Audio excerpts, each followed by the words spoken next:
Hello, everyone. Welcome to ECDF Forum, and I'm Amrit Nagpal, and today we're here to discuss about a book review. But before we get there, let me tell you something about ECDF, Early Childhood Development Forum. Started in 2019, and the forum is a part of D.N. Acharya Foundation. The forum works for children and women welfare. While they're working for children and women welfare, we are also actively taking seminars, workshops, storytelling sessions, Story Kapitara, and many more sessions for educators. This is just to keep continuous professional development an ongoing process, just like our NEP talks about. So today, the topic is a book review, and we are about to review this book. This book that has been written by ECDF, and there are a number of team members as well as some contributors who are working for the goodwill of early child development. And this is the book that we're going to be talking about, Early Childhood Development, a universal perspective by global experts. Now, this book was launched on 22nd of March 2023 at the Press Club of India at New Delhi. And a number of the contributors across the globe and from different parts of India had come to launch this precious book. This book talks about various events and topics that are completely in sync with our new education policy and our national curriculum framework. So some of the topics of the book are quite relevant, like I said, and we're going to be discussing on one of the topics today. And this book is apt for all those people who are either in the field of early childhood education, who are school leaders, who are consultants, freelancers, who are content developers, who are educators, and who are parents, who are interested and invested in every child coming from the early years and are keen to understand their growth and development along with their learning. So let's dive deep into the book. Now, this book was is published by the Tasta publication, and it's easily available on platforms like Amazon, as well as international Amazon, as well as Flipkart. So you may place an order of your book if you're very keen on reading it. The contents of the book are some topics like the science behind the art of storytelling, and that's one of my topics, and we're going to be discussing that today. There are n number of topics that talk about outdoor education and its importance, mindfulness, self-worth, how do we manage our emotions, how do we talk about positive self, and etiquette learning, and public speaking, and how do we develop etiquette learning and public speaking in early years? How do we inculcate the habit of being conscious parenting, and how parents are partners in early childhood, and how important is their role in supporting communication and supporting children's behavior. So these are some topics that are part from the book, and they're very interesting topics that are very relevant to today's time, topics that are very relevant to most curriculum frameworks, and some that go beyond curriculum frameworks too, like about parenting. So if you're quite interested in this book, I must say you must get your hands on and your copy. Again, the name of the book is Early Child Development, a universal perspective by global experts, and it has been published by Vitasta publication. And let me dive deep and come to one of my topics. Who am I? I am Amrit Nagpal, and I am an education consultant. I have been working extensively in the field of early childhood education and care. I'm a professional storyteller because I love telling stories to young children. And I am also a brain architect and a curriculum architect. I design content based on neuroscience for students. And this is one topic that is very close to my heart because this is the topic that I love. We often talk about the art of storytelling, but we don't realize that behind the art of storytelling, there is an interesting science, and a science that is backed up by a lot of great research. And who doesn't like stories? We all love stories, right? We've been listening to stories right from a very young age. I remember my grandparents telling me a lot of stories, both my paternal and my maternal grandparents. And as and when we grow up, stories kind of lose connect in our lives, but the stories that have been narrated to us when we were kids always remain a big part of us. My grandparents often told me stories about from Panchtantra tales, Akbar Birbal tales, and a lot of stories from Tenali Rama, and a lot of other Indian folk tales stories.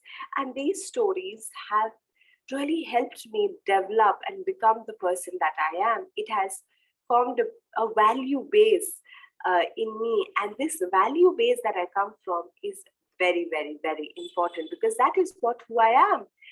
So today I'm going to be taking an expert from this book, and using this expert, I am going to be talking a lot about stories and the science behind the art of storytelling. So let's get started. The chapter that I have contributed to talks not only about stories, but also talks about how did story actually progress. What was the history of storytelling? Is it a new fad that we are in, or is it something that we've already been passing down from generations to generations? So if you want to know more, you've got to get a copy of this book. It also talks about the neuroscience of storytelling and how does story and our brains connect, and how is storytelling affecting our brains, and most importantly, how storytelling is helping our brains to develop, especially if you're a young child, if you're a preschooler or a kindergartner. How does storytelling help your brain to bring together different hormones, and what's exactly happening into your brain? What are the different activities that are happening? And so if you're an early years educator or a school leader or an expert in the field, you must be telling a lot of stories either to adults or to children, and this kind of knowledge is gold mine. And you just have to get your hands onto this book and understand about this knowledge. We have in the chapter we've written about secret recipes for a good storytelling. What are the different elements of storytelling, and how and what elements or the key elements or principles that you should remember while scripting your story, because there are a lot of early years educators and parents who tell a lot of bedtime stories to children, and every story needs to follow certain elements and script, and then only your story can be very interesting. And only once your story is very interesting, it's going to have the correct climax and a correct ending to the story. That is why the knowledge of storytelling is extremely important to each one of us. And we want to carry this knowledge from generation to generation, pass it on, so that the next generation is not just stuck into video games, because that's also a part of storytelling, but is able to tell stories even better than us. What are the benefits of storytelling? That is what has been discussed in the chapter. And most importantly, there are storytelling tips for all you educators and parents out there. So let me just read a piece from the book. And I'm going to be reading a very dear paragraph that's quite dear to me. Our brains love stories because we're social creatures who often associate with strangers, right? That's right? We often like to tell our problems to strangers. That's why we go to counselors. Tales, therefore, are a powerful manner to transmit crucial facts and values from one person or network to the next. Stories that can be intimate and emotionally compelling are highly remembered. That's why we remember most facts and figures and values through stories better. Our history is nothing but stories. If we just remove the dates from history, and if we just have a rough timeline in front of us, that which century, what were the important things that happened, they're nothing but great stories. Physics have some great stories because there have been some physicists and some great inventors. They have a background of stories. How did they come up to a particular invention? So stories are all around us. Our TV ads are stories. Everything around us is stories, and stories are extremely fascinating. There are two main aspects for storytelling to be effective. First, it must attract and hold the attention of the listeners in order for them to be curious, right? Curiosity is the main thing that we want in storytelling. We want our listeners to be captivated to the story. And secondly, it must be able to create a distance from our reality and transport us to a world of characters. And that's what we all want. We want to just be taken away from the reality for the time being and to a world of character. That's what most of our movies do. We come from India and we have a rich culture in movie making, irrespective of whichever part of the country you are. Our movie industry is humongous, and we are one of the world's largest movie producers in the world. That means we're quite good at storytelling because we know when we heard a good story. And we definitely have a lot of movie companies abroad, and everyone's telling amazing stories. Either they are out of adventure, either they are sci-fi, fiction, non-fiction, and they are just amazing to hear such stories because it completely transports us to a different world. And from the perspective of storytelling, the audience is captivated, and if they experience excitement regarding the story being told, it just gives us that happiness, and there is a rush of hormones that go through our body, especially the oxytocin. That's one of the love hormone. Whenever we know that there's a happy ending in a story, it just gives us so much happiness, and good hormones are released, love hormones are released, and that just makes us happy and lifts us our mood. One attends to it because one has the tendency to perceive and find resolution. One's brain at the same time produces signals of being aroused, and these are the signals that release a lot of chemical reactions in the brain and a lot of hormones.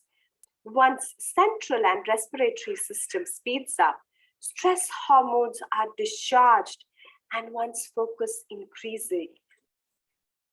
Every good storyteller loves to narrate stories where they can leave the audience on a cliffhanger. The very moment that you're in the cliffhanger and you don't know what's going to happen in the story, is there going to be a happy ending? Is there going to be a sad ending? We don't know, and that is where a lot of hormones are released in our body, and a lot of our focus is increased. Once a story has sustained our attention long enough, we have the tendency to reciprocate emotions which resonate with characters. For instance, Bond trades blow with a villain on the prime of a dashing train. The intensity of the imaginary transports the audience to its vividness of the scene. Transportation is tremendous neural effort. It's very challenging for storytellers to transport you from your current state of reality to a different world. That's why they love to have lots and lots of climaxes in the story so that they can keep you on the cliffhanger, so that your attention in the story is far more. Transportation is tremendous because of the neural effort. One knows that one is watching fiction, yet being transported through their emotion. We know that's not true.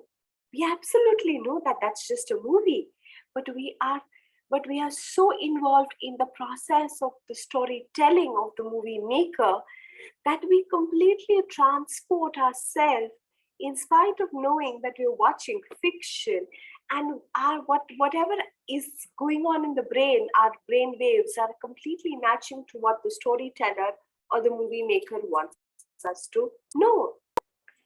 Stories bring our brain together. Emotional stimulation is the inspiration for fellow feeling that is strong for social creatures, because like humans, we allow us to envision near future.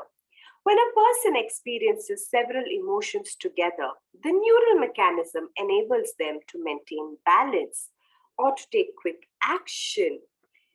And that's what happens when when we are reading or listening or watching a story. A part of our brain gets activated and allows us to resonate with the vivid characters of the story. Psychologists refer this as the flight of imagination as a narrative transport. It occurs when we are fully immersed or occupied in a story. Now, either we've been watching a story, or we're listening to a story, or we're reading a story. The brain loves to engage itself in a story. And as and when our mind is getting engaged to the story, mirroring happens. Mirroring is when listening, reading, or watching a story, the brain performs the similar brain activity as the one who is narrating or who has written the story. That's the storyteller. And when one gets engrossed in a story, it suddenly activates several parts of the brain. Now, these parts of the brain that are activated completely engage themselves. The first part that is activated is the auditory cortex of the brain, and it engages as and when the story is being narrated. Suddenly, it fires up the left temporal cortex of the brain, which is receptive to language. And only once we hear things, we can understand the language. So it first activates the auditory cortex, and then it activates the temporal cortex, especially the cortex that is receptive towards language. So this is where our auditory cortex and our temporal cortex lie. That's the sides of the brains. And here, if we completely overuse a lot of words, especially if we are talking to young children love repetition. So as and when we keep repeating words, the brain keeps getting more and more engaged in the story. But if we are doing storytelling for older children, we need to ensure that we are employing a, a lot of a variety of words. So as and when our brain is engaged, it soon begins to participate in the process of cortex activity, where all the different hormones of the brains are released. For instance, when we are making connections in the story, especially related to food, powerful descriptions of food such as yummy, yummy, yummy, in my tummy, ooh, yummy, yummy, mouth-watering watermelon juice will stir up the sensory cortexes of the brain, while the descriptions of motion or action will respond from the sensory motor region of the brain. Imagine you're thinking about running can activate the neurons that are associated with the physical act. And you will imagine yourself running along with the character of the story. Research shows that brain activity after listening to a story can last for several days, explaining why good stories tend to stay with us longer. Stories also improve the ability to recall any information that is embedded. Recalling a story is better than recalling any facts. So that means that whenever we are doing a subject like history or geography or any other social studies, it would be amazing if we if we tell it in the form of a story, because stories captivate us and stories keep us engaged for a longer time. Mental activity can bring about changes in the body. During an action scene or a tension scene, the stress hormone cortisol is released into the bloodstream, which leads to greater immersion and response to the story. Some storytellers, like I mentioned, like to call this the cliffhanger. And it is so important that we keep our audiences at the cliffhanger. You know why? Because the more the listener is kept at the cliffhanger, the higher the release of the cortisol. And the higher the release of the cortisol means the greater the emotion into the story. And when the stories are driven, will affect our release of oxytocin into the bloodstream. And that is the empathy or the love hormone that helps people to bond and associate with the main characters of the story. In fact, it is the same hormone that is released into the bloodstream, especially when mothers are breastfeeding their children. Amygdala is a very important almond-shaped structure in the limbic system of the brain, and it is embedded deep into the brain. And this is the key to how we process our emotions like fear, pleasure, because it is the amygdala that keeps us in the flight, fright, or the freeze mode.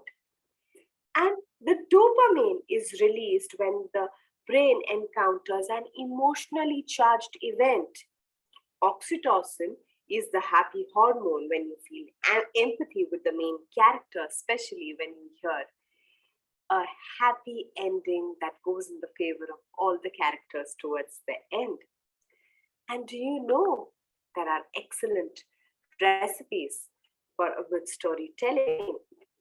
Over the years, plenty of storytellers have curated a formula for different storytellers that is going to be discussed in the story in the book. And by mastering these fundamental elements will help you be a better storyteller, a good script writer. And some of these elements are characters, setting, plot, conflict, point of view, and style.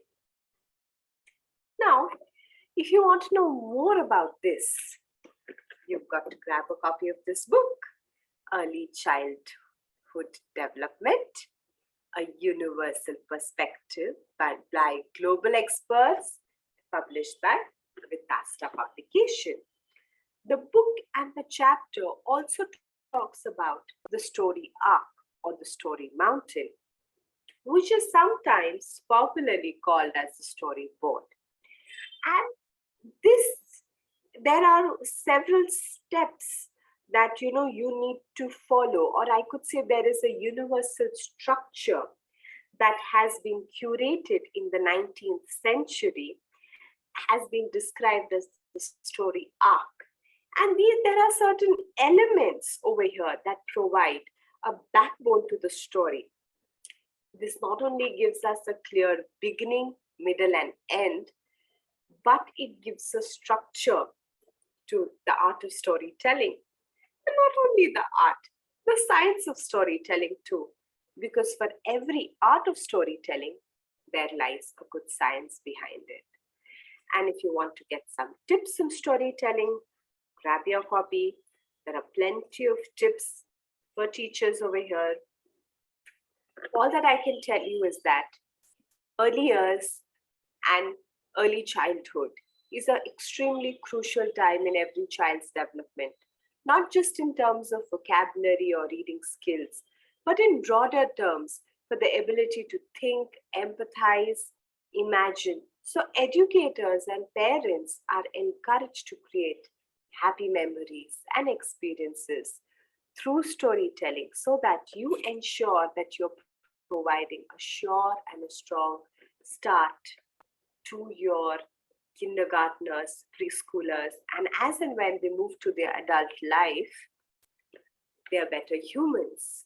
Again, When you buy a copy of this book, you will find different and new perspectives into the world of early years and early childhood development. This book has been curated by global experts. And this book not only talks about storytelling, but it also gives us an overview about parenting skills, etiquettes, uh, outdoor education, mindfulness, self talk, and a lot of encouragement given to students over here. So, like I said, I am Amrit Nagpal and I am one of the contributors to this book. So, all those who would like to buy a copy of the book, if you are an early years expert, if you are um, if you are a parent, or if you are a school principal, or you are running, or you're a corporate head, this book is going to give you all the knowledge and is completely in sync with the topics that are national education policy and our national curriculum framework talk about. So with here, I would like to end today's session. And again, the copy of the book is available on Amazon India. If you're an international audience, it's available on international Amazon too. And it is also available on Flipkart. So you can order your copy as soon as possible. All right. Thank you so much. Are there any questions for me? Then we'll just move to the questions. Hi, Amrit. The book reading was wonderful. And we have one question from the audience who wrote on the chat box. The question is, which kind of storytelling technique do you think is most powerful to send messages to the children? And how do facilitators practice that in school? It's a question from Neha Shah from Ghaziabad. All right. Thank you, Neha, for the question. If you are a school teacher, it depends on the kind of audience you have. If you're dealing with kindergartners and if you have about 10 to 12 children in your class, you could directly do a book reading. But when you do a book reading, when you have a storybook in your hand, you need to position the book in a way that, you have a lot of pictures over here and you position the book and have a control of the book. So, you could move it forward, backward, and kind of, just take a quick stroll of the pictures of the book with the students. But this can happen if you have a small number of students in your class. If you have a large number of students in your class, dramatizing a story works better. But for dramatizing a story, you need to have maybe 3 to 4 characters, so maybe 3 to 4 adults need to be involved in the process of storytelling. So students could sit and you could dramatize the characters. Now, if you are not many teachers, if you are not about 3 to 4 teachers and you still want to do storytelling, then I suggest take up a table, cover it up with a tablecloth, make it like a puppet theater, and do puppets. So maybe there could be 2 teachers who are using puppets and showing it to the students, and the students could be at a distance. So you could cater to a puppet show, a good puppet show, which would involve 3 teachers at least. One teacher needs to be the moderator or the storyteller, and she's also like the audience controller at the same time. And then we have 2 invisible teachers who are right behind the puppet theater, making use of both their hands. So about 4 characters can be 4 character story can easily be put up over there. And then you could do storytelling for about 30 to 40 students. So it really doesn't matter on what technique are you using for storyteller. What really matters is that how many children you have. So each technique caters to different kind of students. I cannot do a book reading if I have a small book with about 40 to 50 students. It's not correct because the prop would be very small. So depending on the number of audience that we have, depending on the number of students we have, depending on the space that we have in the school, accordingly you need to select the technique, and the prompt. So I hope I have answered your question. If you have a smaller group of students, it's roughly about 8 to 10, you can make them sit in a semicircle, do a story directly from the book. If you have about more than 15 to 20 students, you could do a dramatization. It would require 2 to 3 teachers. You could also do dramatization for we a lot of schools have this assembly formats early in the morning. So you could have 3 to 4 teachers doing the story in the assembly for about 100 students also together. It works very well. If you want to use the puppet theater, you would at least it's absolutely fit for about 40 to 50 students easily, but you need to have those many adults. So depending on these factors is what you need to choose your correct technique. So I hope I have made justice and I have answered your question. And if you want to know more about storytelling, you can connect with me on LinkedIn. My username is Amrit Nagpal, and you can connect with me and post a question in the message. I'll be happy to answer your questions related to storytelling. Thank you so much, Amrit. Yeah, Thank you. I think our audience is quite clear with the art of storytelling. And if there are any questions from the audience, please feel free to ask Amrit Nagpal directly on her LinkedIn profile. Thank you, Amrit, for the wonderful session. Bye bye. Have a nice evening. Thank you so much for inviting me.